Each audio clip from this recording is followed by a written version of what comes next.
गोव्याला pre wedding साठी जायचंय. त्यात कंटिन्यू कामामुळे अजिबात झोप नाहीये. कॅमेऱ्याच्या बॅगा वगैरे रेडी करून ठेवल्या. कॅमेऱ्याच्या बॅगा गाडीमध्ये टाकून आम्हाला लवकरात लवकर निघायचं होतं. त्यात थंडीचं प्रमाण जास्त वाढलेलं. हे कसली गारटल्यात बघा. यांच्या नादाला लागायला नको. आपण पाठदिशी निघूया, कारण पुढचं सगळं बुकिंग आहे. सकाळी कार आम्हाला 7 वाजता मिळणार होती आणि यॉट 10 वाजता. बरोबर सकाळी 6 वाजता आम्ही गोव्यात पोहोचलोय. सगळी गुडूप अजून झोपलेलीच आहेत. ज्या ठिकाणी कारचं बुकिंग आहे तिथं आम्ही पोहोचलेलो आहे, पण क्लायंट अजून आलेलं नाही. किती वाजता आला तुम्ही? हाँ मैं टाइम पे इधर 7:15 को आया इधर. 7:15 को. अभी क्लाइंट नहीं आया? नहीं आया. आने वाला है 7 to 9 टाइमिंग था.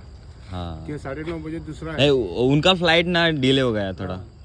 कार, लोकेशन आणि कॅमेरा सगळं रेडी होतं. फक्त क्लायंट आले की शूट करायला चालू करायचं होतं. फायनली क्लायंट लोकेशनला पोहोचलं, कारण त्यांचा फ्लाईटचा प्रॉब्लेम झाला होता. ऑलरेडी खूप वेळ झालेला. ऊन पडायच्या आत आम्हाला सगळं शूट करून घ्यायचं होतं. कंटिन्यू शूट चालू केलं होतं. अजिबात थांबत नव्हतो. ड्रोनचं पण शूट घेऊन रिकामा झालो. लास्ट क्लोजअप सीन घेऊन आम्हाला यॉट साठी निघायचंय. सेकंड लोकेशनला पोहोचायला आम्हाला वेळच झाला. जास्त ऊन व्हायच्या आधी आम्ही पटपट शूट करायला चालू केलं. भारी लोकेशन होतं. क्लायंटचा पण रिस्पॉन्स चांगला होता. आम्ही आणि स्नेहा एकदम भारी कपल आहे. एकदम कोऑपरेट करत होते. दोन्ही लोकेशनचं शूट कम्प्लीट झालंय. बाकीचं शूट कसं करतोय ते आपण नेक्स्ट ब्लॉग मध्ये बघूया.